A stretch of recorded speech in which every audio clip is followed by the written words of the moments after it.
Standing committee के members का चुनाव है।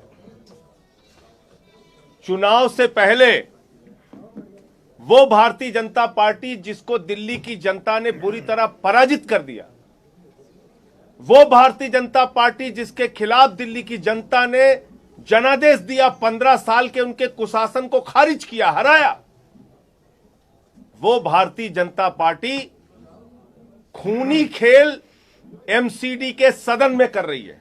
और ये मैं क्यों कह रहा हूं? ये हमारे 2 बार के चुने हुए पार्षद हैं, नेता विरोधी दल थे पिछली बार, प्रवीण कुमार जी, ये चुनकर आए हुए हैं, आम आदमी पार्टी के टिकट पे चुन के आए हुए हैं, और इनके ऊपर जानलेवा हमला सदन के अंदर किया गया, जहां बीजेपी के 7 सांसद मौजूद हैं, सारे पार्षद मौजूद हैं। इनके ऊपर इस तरीके से इनको लहूलुहान कर दिया गया, इनका खून बहाया गया, इनके कपड़े फाड़ दिए गए। क्या मांग थी इनकी? कि जो एमसीडी की परंपरा हमेशा से रही है, जो चुन के पार्षद आते हैं उनका शपथ पहले कराइए। लेकिन जो चुनाव में हारी हुई बीजेपी है, उसके मन में काला चोर बसा हुआ है। वो नॉमिनेटेड मेंबर्स को, जिनको 1 वोट भी जनता ने नहीं दिया, उसको मेयर के चुनाव में, डिप्टी मेयर के चुनाव में, स्टैंडिंग कमेटी के मेंबर के चुनाव में वोटिंग राइट देना चाहते हैं, यानी कि मत देने का अधिकार देना चाहते हैं। इस मंशा के कारण, इस साजिश के कारण उन्होंने पहले नॉमिनेटेड मेंबर्स की शपथ शुरू करा दी, जो कि कभी आज तक एमसीडी के इतिहास में नहीं हुआ। एमसीडी के नॉमिनेटेड मेंबर्स को ना तो मेयर में वोटिंग राइट है, ना डिप्टी मेयर में वोटिंग राइट है, ना स्टैंडिंग कमेटी के चुनाव में वोटिंग राइट है। ये अपने शपथ लेने की मांग कर रहे हैं, ये इनका गुनाह है? इनको, इनकी जान ले लोगे आप? क्योंकि ये चाहते हैं कि हमें शपथ करा दो, हम चुन के आए 2-2 बार से, इसलिए इनकी जान ले लेंगे आप? तो मैं चाहूंगा पहले प्रवीण कुमार जी पूरी, और इस पूरे गंदे खेल में कांग्रेस का हाथ बीजेपी के साथ, यहां जितने 9 के 9 पार्षद चुन के आए हैं कांग्रेस पार्टी के, वो सब भारतीय जनता पार्टी की मदद में लग गए हैं वॉकआउट करके। और इसका प्रमाण यह है कि जो इनकी नेता सदन है नाजिया, उसको हज कमेटी का चेयर बनाने का प्रस्ताव बीजेपी के कहने पे एलजी ने पास कर दिया आज ही। उसकी फाइल चल गई। 50-50 लाख रुपए में एक पार्षदों की डील हुई है, 4.5 करोड़ रुपए में डील हुई है। इन सारे सवालों का जवाब देना चाहिए, सामने आके देना चाहिए। और ये जो खूनी खेल हो रहा है, अगर देश के गृह मंत्री इस खूनी खेल को देख रहे हैं, दिल्ली की कानून व्यवस्था उनके अधीन है, एमसीडी का सदन सुरक्षित नहीं है, यहां पार्षदों पे जानलेवा हमला किया जा रहा है, आपको सामने आना चाहिए और स्पष्ट करना चाहिए कि अगर जनता ने आपको हरा दिया तो क्या गुंडागर्दी के दम पे, तानाशाही के दम पे, लोकतंत्र का गला दबा के आप मेयर बनाना चाहते हो, डिप्टी मेयर बनाना चाहते हो, स्टैंडिंग कमेटी के मेंबर बनाना चाहते हो? तो इसलिए मैं चाहूंगा प्रवीण जी अपनी बात आपके सामने रखेंगे, फिर सौरभ भाई। आज हम सब लोग जितने भी आम आदमी पार्टी के पार्षद जब सदन के अंदर पहुंचे शपथ लेने के लिए, तो उससे पहले ही बीजेपी की गुंडागर्दी उनकी प्लानिंग थी कि ज़बरदस्ती गैर कानूनी तरीके से अल्डरमैन जो उन्होंने गुंडे बना के भेजे हैं यहाँ पर, उनको शपथ दिलाने का काम वो कर रहे थे। उसके ऊपर हम लोगों ने, मैंने खुद वहाँ पर ऑब्जेक्शन किया कि हम लोग चुने हुए पार्षद, और आज तक कभी भी कॉरपोरेशन के इतिहास में ऐसा नहीं हुआ कि चुने हुए को बाद में शपथ दिलाई जाती है।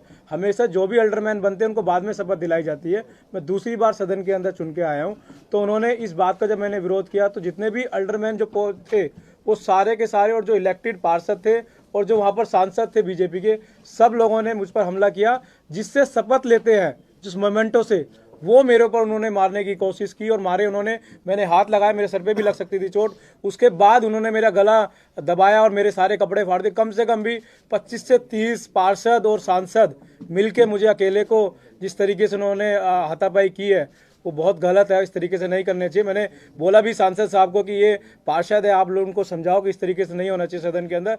फिर भी सांसद जितने भी थे उनकी रेस्पॉन्सिबिलिटी बनती थी कि उनको मना करना चाहिए था, बट उनके साथ मिलके वो सब लोग मेरे साथ हाथापाई कर रहे थे वहाँ पर, और बहुत ज़्यादा चोट लग सकती थी। बहुत ज़्यादा चोट लगी भी है, बहुत ज़्यादा ब्लड आ रहा है, सारे कपड़े फाड़ दिए। ये बीजेपी की गुंडागर्दी है। सौरभ भाई अपनी बात रखेंगे अब। सौरभ भाई आ जाओ।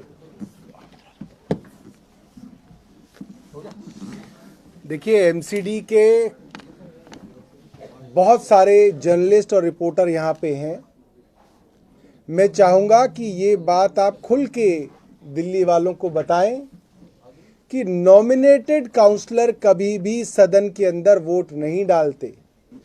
मेयर के इलेक्शन हो, डिप्टी मेयर के इलेक्शन हो, या हाउस से जाने वाले स्टैंडिंग कमेटी के मेंबर हों, इसके अंदर नॉमिनेटेड काउंसलर्स के वोट वर्जित हैं, प्रतिबंधित हैं। ये नहीं हो सकता। अब बेईमानी करके भारतीय जनता पार्टी एमसीडी पे कब्जा करना चाहती है। हम ये बेईमानी नहीं होने देंगे। एक महोदय मुझसे पूछ रहे थे, कह रहे थे कि अगर वो कर भी रहे हैं तो क्या आप डर गए? मैंने कहा भाई ये तो बड़ी अजीब बात है। इंडिया पाकिस्तान का मैच है, 11 खिलाड़ी पाकिस्तान के आउट हो गए, वो 11 और ले आए। कह रहे नहीं हमारे तो 22 आएंगे। और कमेंटेटर कहे क्यों जी, क्या इंडिया डर गया? हम कह रहे भाई ये क्या बात हुई? जो नियम होगा वो नियम से ही तो चलेगा। ये तो फिर 11 और आउट हो जाएंगे, कहेंगे 11 और आ गए, हम हमारे 33 लड़ेंगे। फिर वो कहेंगे क्या इंडिया डर गया पाकिस्तान से? तो बेईमानी से तो हर आदमी डरता है, कौन नहीं डरेगा बेईमान से और बेईमानियों से? तो ये बात डरने की नहीं है, ये बात उसूलों की है। इस वक्त जिस तरीके से भारतीय जनता पार्टी और उपराज्यपाल महोदय बेईमानी पे उतर आए हैं, पूरी दिल्ली इनकी बेईमानी देख रही है। और जो गुंडागर्दी की है, जो जानलेवा हमला हमारे भाई प्रवीण पे किया है, ये गुंडागर्दी नहीं चलने देंगे। हम कांग्रेस नहीं है, ये आम आदमी पार्टी है। आम आदमी पार्टी भारतीय जनता पार्टी से लोहा लेना जानती है और इनके ही भाषा में इनका जवाब देना जानती है। ठीक है सुशील जी। देश के अंदर लोकतंत्र की रक्षा के लिए कानून बने हैं और ये देश संविधान के हिसाब से चलता है। जो दिल्ली म्युनिसिपल कॉरपोरेशन का कानून है, सेक्शन 3(1) के अंदर प्रोहिबिटेड है कि नॉमिनेटेड पार्षद वोट नहीं डाल सकते। और परंपरा इस सदन की रही है कि हमेशा चुने हुए लोगों को पहले शपथ दिलाई जाती है, उसके बाद चुनी हुई सरकार की सलाह से पार्षद नॉमिनेट होते हैं और वो नॉमिनेटेड पार्षद सदन की कार्रवाई में हिस्सा ले सकते हैं, वोट नहीं कर सकते। परंतु आज इन सारी परंपराओं को तोड़ के, सारे कानूनों को दरकिनार रख के भारतीय जनता पार्टी बेईमानी के तरीके से इस मेयर के चुनाव में, डिप्टी मेयर के चुनाव में धांधली करना चाहती है।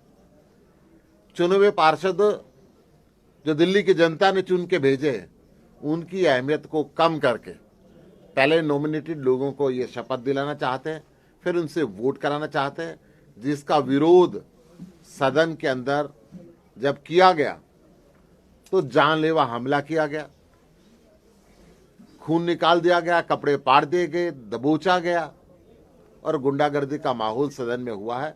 इसकी हम निंदा करते हैं और दिल्ली की जनता ये सब चीजें देख रही है कि किस तरीके से भारतीय जनता पार्टी बेईमानी पे उतर आई।